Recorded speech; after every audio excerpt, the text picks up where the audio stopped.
قرآن مجید میں اللہ کریم نے فرمایا ان الذین آمنوا وعملوا الصالحات سیجعل لهم الرحمن ودا، بے شک جو لوگ ایمان لانے کے بعد نیک اعمال کریں رحمان لوگوں کے دلوں میں ان کی محبت پیدا فرما دے گا۔ صحیح بخاری اور صحیح مسلم میں حدیث ہے، نبی پاک علیہ السلام فرماتے ہیں جب اللہ تعالیٰ کسی بندے سے محبت کرتا ہے تو حضرت جبریل امین علیہ السلام کو بلاتا ہے اور بلا کر کے فرماتے ہیں جبریل میں فلاں آدمی سے محبت کرتا ہوں، آسمان دنیا پہ اعلان کر دو کہ سارے لوگ اس سے محبت کریں۔ اور پھر فرماتے ہیں کہ اے جبریل امین علیہ السلام آپ دنیا میں لوگوں کے دلوں میں یہ بات ڈال دیں کہ اللہ فلاں آدمی سے پیار کرتا ہے لہذا سارے اس سے محبت کرو۔ صالحین کا پیار دین کا بہت بڑا حسن ہے۔ بخاری میں، مسلم میں، کتب احادیث میں ایک پورا باب ہے کہ کسی سے محبت کرو تو اللہ کی رضا کے لیے اور کسی سے بغض رکھو تو اللہ کی رضا، پورا باب ہے، ایک دو حدیث نہیں۔ اب ہوتا یہ ہے کہ ہمارے زمانے میں کچھ لوگ تو بیچارے ویسے ہی بڑے بعض چیزوں سے آوازان ہیں، ان کی طبیعتیں ویسے ہی بڑی تلخ ہیں، بڑی ترش ہیں، وہ ویسے ہی ذرا دنیا سے ہٹ کے چلنا چاہتے ہیں، ان کا مزاج ہے۔ وہ کیا کرتے ہیں کہ وہ بدگمانیاں پیدا کرنا، سوسائٹی کے اندر بری سوچوں کا فروغ دینا اپنے لیے وہ ضروری سمجھتے ہیں اور اپنی ذمہ داری سمجھتے ہیں۔ میں اکثر یہ مثال دیا کرتا ہوں کہ محبت بھی اگر ہم پیدا کرنا چاہیں تو پیدا ہو سکتی ہے، اور کسی کی عداوت پیدا کرنا چاہیں تو وہ کام بھی ہو جاتا ہے۔ اللہ تبارک و تعالی کے جو نیک بندے ہیں، جو انبیاء ہیں، صدیقین ہیں، شہداء ہیں، صالحین ہیں، پھر اس امت میں نبی پاک صلی اللہ علیہ وسلم کے صحابہ کرام، اہل بیت اطہار، تابعین، محدثین، مفسرین، رب تعالیٰ کے یہ سارے بندے وہ ہیں جنہوں نے اللہ کے دین کی بڑی خدمت کی۔ اپنی جتنی صلاحیتیں اللہ نے انہیں دی تھیں وہ ساری دین کے لیے انہوں نے خرچ کی۔ ان لوگوں نے اپنے اوقات سارے دین کو دے دیے، مالی وسائل جتنے ان کے پاس موجود تھے وہ سارے انہوں نے دین کو دیے۔ تبلیغ دین، اشاعت دین، ترویج دین، تشریحات دین، کتاب و سنت کے ابلاغ کے لیے جو وہ کر سکتے تھے انہوں نے سر دھڑ کی بازی لگا کے وہ کام کیا۔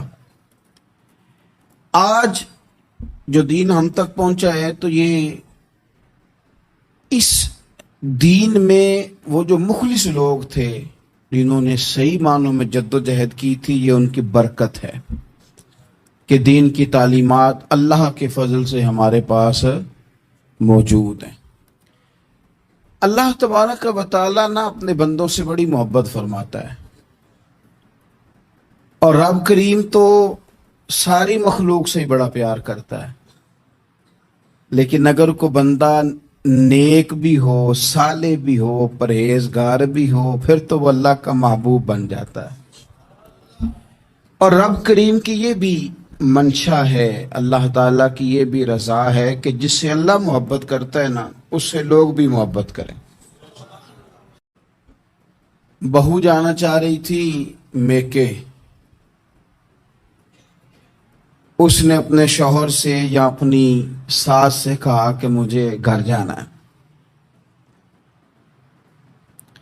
تب ایک پہلو تو یہ ہے کہ وہ شام کو بیٹا گھر آیا تو اماں کہتی ہے کہ پتر دیکھ،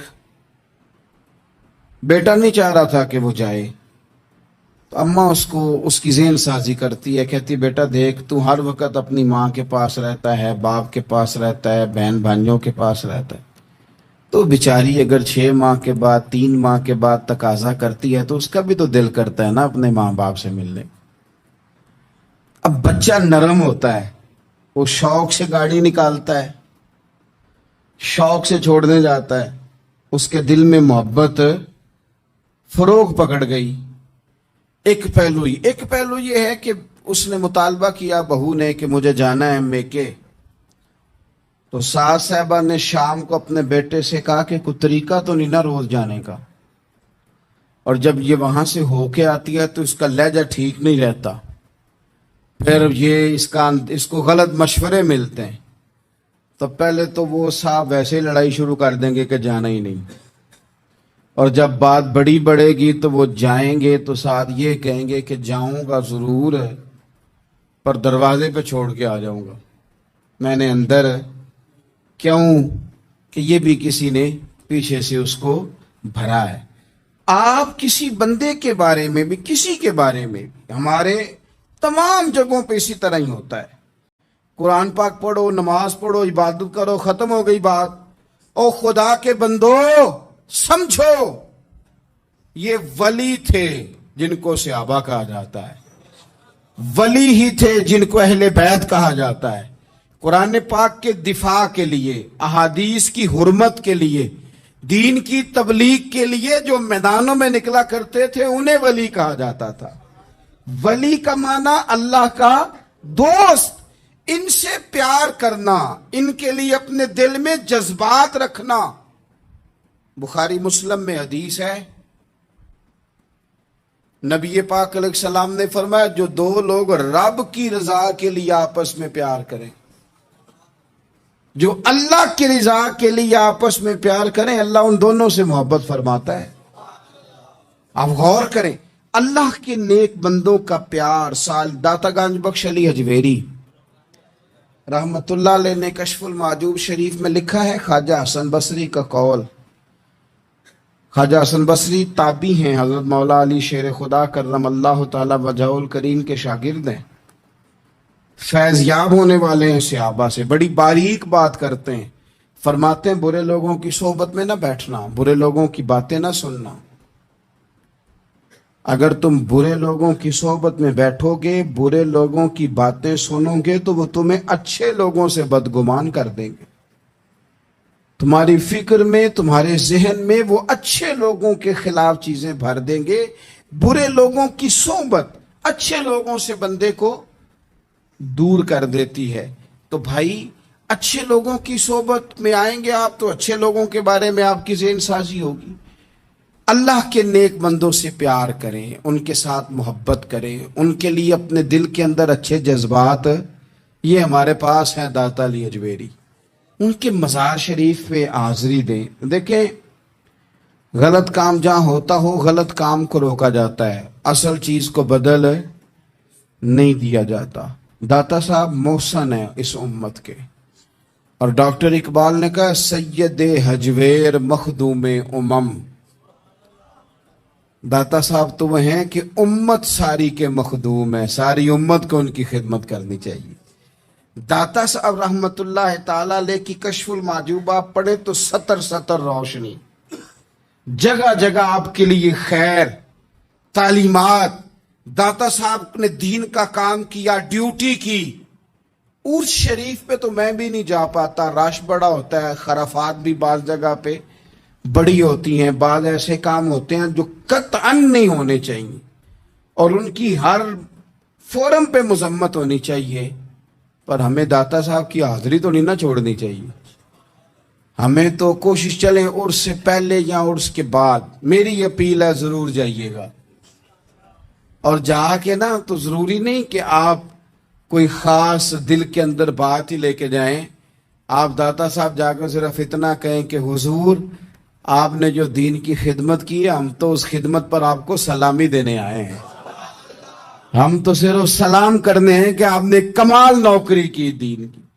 اپنے بزرگوں کے ساتھ اپنی عقیدت، اپنی ارادت، اپنی محبت، اپنا پیار مضبوط کریں، ان کے لیے اپنے دلوں کے اندر خیر کے جذبات ہمیشہ رکھیں۔ صحابہ کرام کے لیے، اہل بیت اطہار کے لیے، امام بخاری کے لیے، امام مسلم کے لیے، صوفیاء کے لیے، حضرت غوث پاک جیلانی کے لیے، خواجہ معین الدین اجمیری کے لیے، حضرت بہاؤالحق نقش بند بخاری کے لیے، حضرت سیدنا داتا علی اجویری کے لیے، حضرت پیر سید مہر علی شاہ کے لیے، امام احمد رضا بریلوی کے لیے علیہم الرحمہ اچھے جذبات ہوں، اچھا ذہن ہو، اچھا گمان ہو، آپ کی طبیعت چاہے کہ آپ ان لوگوں کی تعلیمات پڑھیں، جو طرز حیات انہوں نے اختیار کیا اس طرز حیات پر ہم بھی عمل کریں، ہم بھی اپنی زندگی اسی طرح سنت اور شریعت کے مطابق گزاریں جو ان لوگوں کا نہج اور ان لوگوں کا طریقہ تھا۔ الترغیب و ترہیب میں نا ایک روایت موجود ہے، ایک تابعی بزرگ ہیں حضرت ابو ادریس خولانی رضی اللہ تعالی، وہ کہتے ہیں میں دمشق کی جامع مسجد میں داخل ہوا تو میں نے دیکھا کہ ایک نوجوان بالکل کالی داڑھی لیکن بڑے خوبصورت چمکتے ہوئے دانت ان کے، لوگ ارد گرد کافی سارے بیٹھے تھے، مختلف مسائل پہ بات کر رہے تھے۔ جب لوگ الجھ جاتے نا اور کسی مسئلے میں ان سے کام آگے نہ بڑھ پاتا تو وہ پھر اس نوجوان کی طرف رجوع کرتے اور وہ جوان دو چار باتوں میں فوراً مسئلہ حل کر دیتے۔ کہتے میں نے ایک شخص سے پوچھا یہ کون ہے اتنی نورانی شخصیت؟ تو کہتے ہیں مجھ سے کہنے لگے آپ نہیں جانتے، یہ تو صحابی رسول حضرت معاذ ابن جبل رضی اللہ تعالی، یہ تو نبی پاک صلی اللہ علیہ وسلم کے صحابی حضرت معاذ بن جبل ہیں۔ کہتے ہیں میری طبیعت نہ لگ گئی ان کے ساتھ، میرا ان کے ساتھ دل کا لگاؤ ہو گیا، محبت ہو گئی، شوق ہو گیا۔ ہم نے چونکہ اولیاء کو، صوفیاء کو، صحابہ کو، اہل بیت کو اس طرح لوگوں کے سامنے پیش نہیں کیا، اس لیے ہمارے بچوں نے آئیڈیل بنایا ہے نئے دور کے فیشن کو۔ ہماری آنے والی قوم کسی امیر ترین شخص کو آئیڈیل بناتی ہے، پھر وہ سارے غلط ملت رستے اختیار کر کے وہاں تک جانا چاہتی ہے، وہاں جو آدمی کھڑا ہے وہ کسی بھی صورت میں اپنے آپ کو فیمس کر کے دنیا کے سامنے لانا چاہتی ہے، چاہے انہیں کسی طرح کا بھی کوئی روپ دھارنا پڑے۔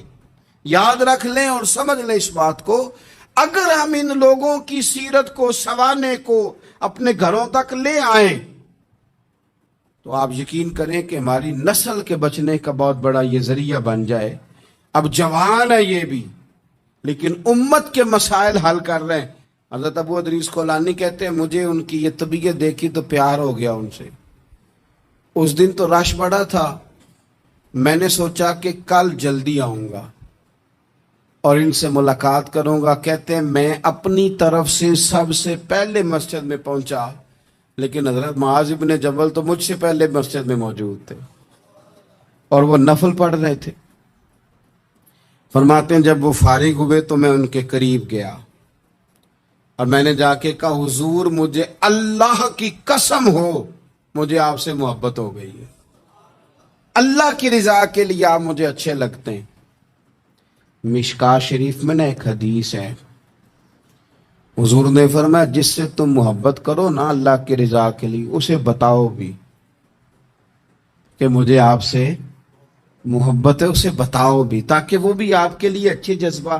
محبت جو ہوتی ہے یہ اظہار کی محتاج تو نہیں ہوتی، لیکن محبت میں اظہار ضرور ہوتا ہے، محتاج تو نہیں، لیکن ہر چیز دل میں رکھنے کی نہیں ہوتی، کچھ زبان سے کہنے کی بھی ہوتی ہے، کچھ کہنے کی چیزیں بھی ہوتی ہیں اور وہ کہہ بھی دینی چاہیے لیکن اتنی کہنی چاہیے جتنی ضرورت ہو، 2 4 5 قدم آگے بڑھ کے نہیں۔ اس میں بھی تکلف آ جاتا ہے، تصنع آ جاتی ہے، بناوٹ آ جاتی۔ فرمایا حضور مجھے اللہ کی قسم مجھے آپ سے پیار ہے۔ تو حضرت معاذ بن جبل مسکرائے اور مسکرا کے فرمانے لگے کیا کہا تم نے؟ کہا حضور اللہ کی قسم آپ سے پیار ہے۔ فرمایا پھر سوچ کے کہیے۔ کہا اللہ کی قسم آپ سے پیار ہے۔ فرماتے انہوں نے نا میرا کپڑا پکڑ کے مجھے کھینچا اور قریب کر کے کہنے لگے سن پھر میں نے نبی پاک سے سنا ہے جو 2 بندے رب کی رضا کے لیے آپس میں محبت کریں اللہ کی محبت ان کے لیے واجب ہو جاتی ہے، پھر اللہ ان سے پیار کرتا ہے اگر وہ اللہ کی رضا کے لیے محبت کریں۔ ہماری محبتوں میں نا دنیاوی اغراض بڑھیں، اوئے ہوئے ہر دعوت صرف اسی لیے ہوتی ہے کہ وہ بندہ بلاؤ جو میرے کام آئے گا. ہر تحفہ اس لیے آگے کی طرف روانہ کیا جاتا ہے کہ اس شخص کو بلاؤ جو کل میرے کام آئے گا. عزیز بھائی، اللہ کے نیک بندے سے اللہ کا بندہ سمجھ کے پیار کریں، اور اللہ کا نیک بندہ سمجھ کے اس کے ساتھ فوٹو آنا ضروری نہیں، اس کے ساتھ پیار ہونا ضروری ہے. اور اگر محبت اخلاص والی ہو، پیار والی ہو، عقیدت والی ہو، تو حضرت ابو ذر غفاری نے تو کہا تھا یا رسول اللہ اگر بندہ کسی نیک بندے سے پیار کرے، نہ اس سے مل سکے نہ اس طرح کے کام کر سکے، پھر بھی کوئی نتیجہ نکلے گا، تو حضور نے فرمایا پیار خالص کرے، اللہ قیامت کے دن دونوں کو جمع فرما دے گا. جو جس سے محبت کرے گا صبح قیامت اسی کے ساتھ ہوگا. شاید اسی لیے کسی پنجابی کے شاعر نے کہا تھا کہ اساں جے ہاں گناہیاں دا جدوں اعمال نامہ فرول ہوئے، ذرے ذرے نے سامنے آ جانا ہے، جو منہ تھی بولیا بول ہوئے، اساں بھی کول حضور دے بیٹھ رہنا ہے، لکھ عمل ترکڑی تول ہوئے، ادو کولوں کی رب نے حساب لینا جڑا بیٹھا ہی محمد دے کول ہو. تو اللہ کے بندوں سے اللہ کی رضا کے لیے پیار کریں، اس میں للہیت پائی جائے، للہیت ہو، اس میں کوئی اور نہ ہو، بندہ ہو اور اللہ کی رضا ہو، یعنی درمیان میں رب ہو، اور تیسرا وہ شخص ہو. رضا الہی جب مقصود ہو پھر شکوے بھی پیدا نہیں ہوتے، پھر شکایتیں بھی پیدا نہیں ہوتی، پھر اپنی مرضی کے بندہ جملے بھی نہیں بیان کرتا، پھر کسی جگہ کوئی تکلف بھی اس میں نہیں پایا جاتا. تو خالصتا لوجہ اللہ تعالی آپ اللہ کے بندوں سے محبت کریں اور خاص ان کے لیے جذبات پیدا کریں. آپ کی طبیعت میں خاص جذبہ ہو، خاص شوق ہو، کسی پراپوگیٹ کرنے والے کے کسی پراپوگنڈے کا شکار نہ ہو.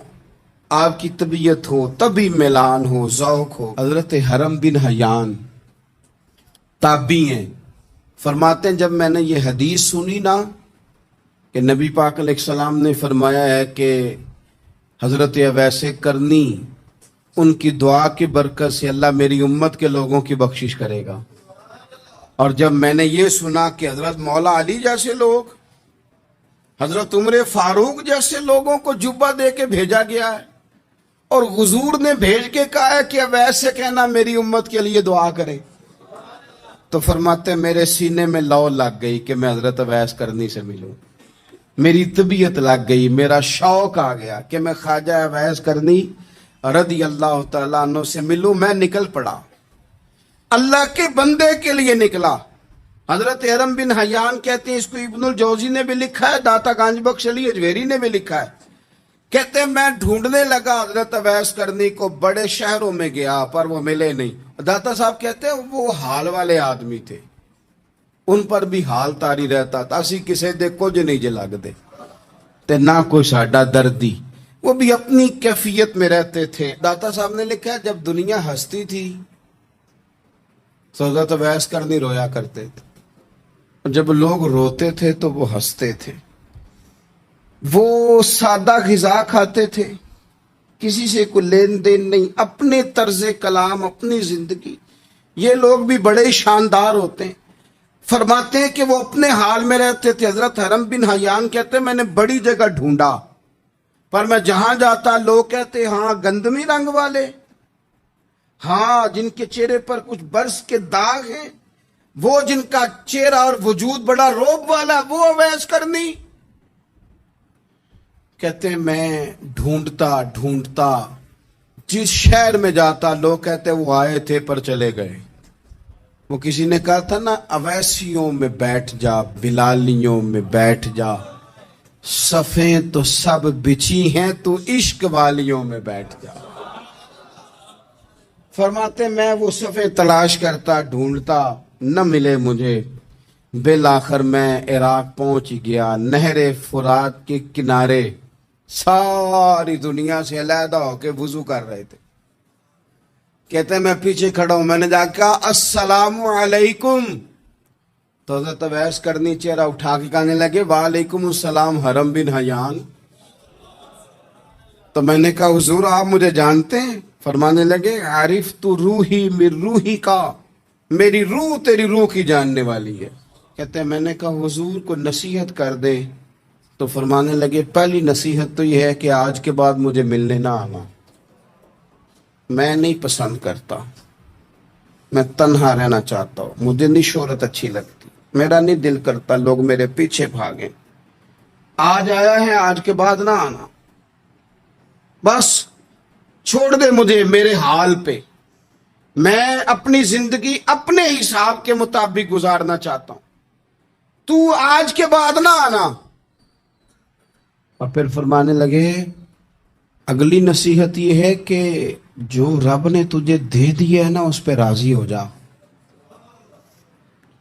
اگر اس پہ راضی نہیں ہوگا تو تکلیف میں رہے گا۔ فرماتے میں نے پھر کہا میرے لیے دعا کر دے، تو انہوں نے ہاتھ اٹھائے، کہنے لگے یا اللہ میری اور اس کی جنت میں ملاقات کرا دینا۔ تو انہوں نے چہرے پہ ہاتھ پھیرے اور فرمانے لگے اب تو جا، میں کوشش کروں گا تجھے دعاؤں میں یاد رکھوں، تو بھی کوشش کرنا مجھے دعا میں یاد رکھنا۔ فرماتے ہیں یہ کہتے کہتے نا وہ رستہ بدل گئے، اور گلی کا کونا وہ جب مڑے تو پھر میں ڈھونڈتا رہا، دوبارہ زندگی بھر ملے نہیں، لیکن میرا پیار سچا تھا، وہ مجھے ویسے تو نہیں ملے پر خواب میں کئی دفعہ مل جاتے ہیں، اور خواب میری وچ بھی آیا ماہی، تے میں پھر وہ گل وچ پا لئیاں باواں، تے ڈر دی ماری اکھ بھی نہ کھولا کتے پھر بچھڑ نہ جاواں۔ فرماتے مجھے محبت ہو گئی، خواب میں زیارت ہو جاتی۔ اچھے لوگوں سے پیار کریں، اچھے لوگوں کی طرز اختیار کریں، ذہن کو جتنا مثبت کر سکتے ہیں، جتنا منفی خیالات سے دور کر سکتے ہیں اتنا کریں۔ اپنی اصلاح اسی وقت ہوگی جب آپ کسی اصلاح والے کے قریب بیٹھیں گے،